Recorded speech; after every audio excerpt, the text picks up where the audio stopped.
Hi there, it's Mrs. Drake with the trumpet. We're going to be doing lesson 24. Lesson 24. I hope you've already warmed up with some scales, got yourself warmed up. Okay, let's take a look at lesson 24, song 1. Okay, no key signature. Notice some of the notes have the accents under it. At elementary school, I consider those optional. Technically, it means to flick it a little bit harder with your tongue so it comes out a little bit louder, but I consider it icing on the cake.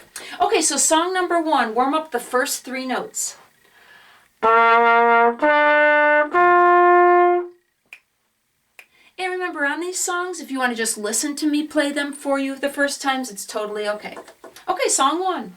1, 2, ready. I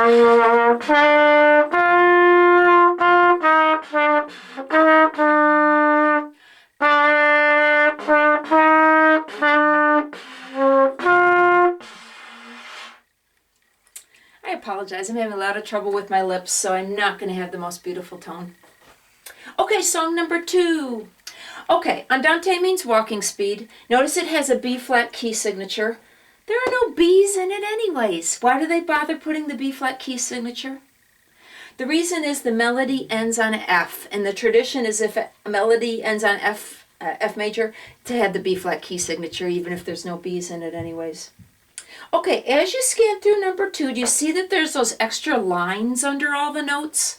Those are called legato markings. I am not picky about that for elementary school, okay? It means you use a gentler tongue. Don't worry about it. Just try to play the rhythms right, try to get your fingers right, try to go for a beautiful tone. So on song number 2, I am giving you permission to ignore all those extra lines underneath each note. You can ignore them. Okay, song number 2, warm up the F. All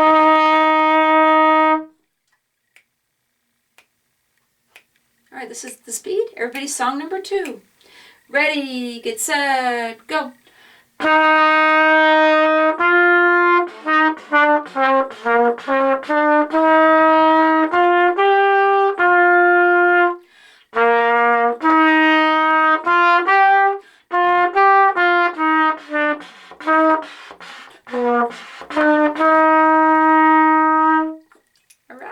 Take a look at song 3. Okay, song number 3 has an F sharp key signature. There's no F's in song 3. But the tradition is if a song ends on a G to have the F sharp key signature, even if there's no F's. But you do need to know that the B's have to be played middle finger B natural.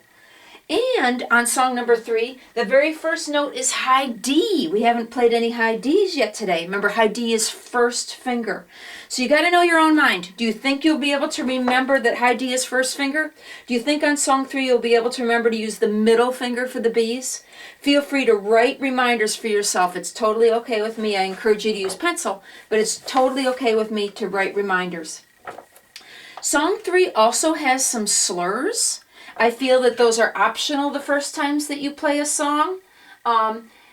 Eventually, I hope you can get the slur, but if you want to leave the slurs off the first times you play a song, it's okay with me. Okay, so song number 3, check the key signature, watch out for the slurs. Okay, I am going to play this on my flute because I am having a lot of trouble with my lips, but my flute tone should totally match your trumpet tone. Okay, so on song number 3, your first note is high D, first finger. So you might want to warm up a F, and then a high B flat, and then a high D, and how they're all first finger. Or you can even include a low B flat. And just to find it, to get used to that feels how the high D feels. So I'm going to play a low B flat, then I'm going to switch it to an F, they're all first finger. Then I'm going to blow a high B flat, and then I'm going to blow even higher with more power to get the high D. Try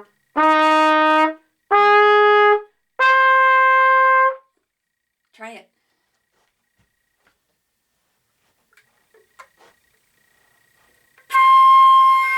So everybody, high D is the first note of song 3. Good luck. 1, 2, deep breath, song 3.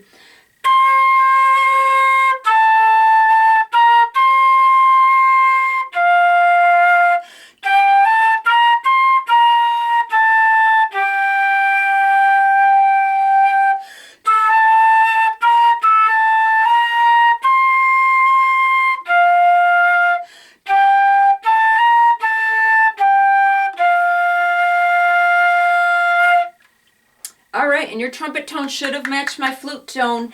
Song 3 is high. Some people are really good with high notes. Some people have more low note lips, but it should have matched my flute. It should have matched my flute. Okay, song number 4, take a look. This one's nice and low. Song number 4 is nice and low. Also, what's catching my eye on song 4 is the key signature. Notice it has B flat, E flat key signature. So all the B's have to be played first finger, and all the E's have to be played 2-3. Do you remember E flat is 2-3? So again, you got to know your own mind. If you think you're going to forget it, please write reminders. B flats and E flats. Okay, also, it has the dots under the notes, which is called staccato, means clip them short. Again, elementary school, not picky about that. Don't feel that you have to do the staccato. I think of the word tut. Feel free, you don't have to do it. Eighth note, eighth rest. Consider it like a TT, but you're only blowing on the first T, and the second T has become a rest. So it's going to be T, T, T, T, T, T, T. All the notes in song number 4 are short. Okay. I will try this on the trumpet. Okay, song number 4, the first note is low B flat. T, T. Song 4, everybody. 1, 2, ready, go.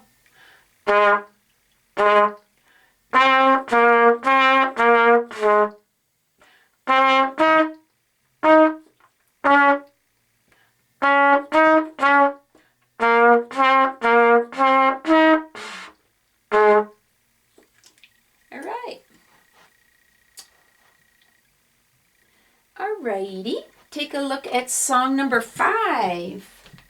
Andante means walking speed, so not too fast, not too slow.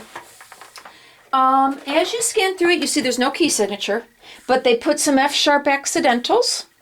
I remember F sharp is middle finger, so I drew a 2 to remind myself again. And then remember that accidentals carry through the measure. So that's F sharp, so is that, because it's in the same measure. They like to save ink. They put the natural sign here to remind you to return to regular F. That's why they put it in parentheses. They didn't have to do it, but they were being nice. Because those are F sharps, they're reminding you here to go back to regular first finger F. Alrighty. There's a low B. It's going to be middle finger low B. I put a 2 to remind myself. There are a few slurs. Don't worry about the staccatos. Don't worry about the crescendo. I feel those are icing on the cake. Don't feel that you have to do those. Okay, I'm going to again play this on my flute because my lips are giving me trouble. Lesson 24, the first note is low C. Everybody find the first note of song 5.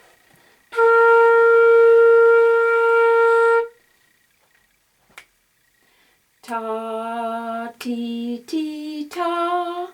Song number 5. 1, 2, ready, go.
Alrighty, that was song 5. Remember, your trumpet tone should have matched my flute tone. Okay, let's take a look at the last one, Russian Dance. Russian Dance. No key signature. So that means B's are going to be played with middle finger B. And there's some arrows, accents. You don't have to do those. There are some slurs. And there's a high D. Notice in measure 9, 10, measure 12. The first note in measure 12 is a high D first finger. High D first finger. Also notice on the very, very last note they say divisi. That means there is a choice. On that very last note you can play a high C or you can play an A. You can play a high C or you can play an A. And if there's two people playing together, if one plays the C and one plays the A, it'll sound very nice together. So decide on the very last note, are you going to play the C or are you going to play the A? There's two measures of rest. You notice those two? And there is a repeat sign. Let's skip the repeat sign. Let's skip the repeat sign. Let's skip the repeat sign at the end of the first line. So the rest, the big two, where that big black line is in the two, it's going to be counted 1, 2, 1, 2, because that's two measures of rest. There's two measures. There's two beats in each measure. You can ignore the slurs. Okay, so this is Russian dance. Russian dance. Everybody find your first note. Ta, ta, ti, ti, ti. Okay, Russian dance. We're not doing the repeat of the first line. We're not doing the repeat of the first line. Okay, Russian dance. 1, 2, ready, go. 1, 2, 1, 2. 1, 2, 1, 2.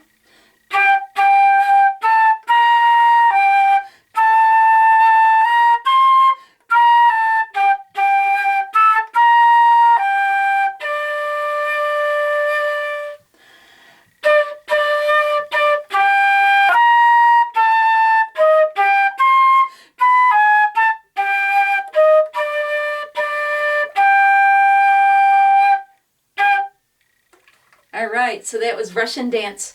I want to remind you that these last songs, the last songs on every lesson, there's a recording of a band that goes along with it. So if you feel like you have Russian dance mastered, I encourage you to find that recording that I sent you and play it along with the recording of the band.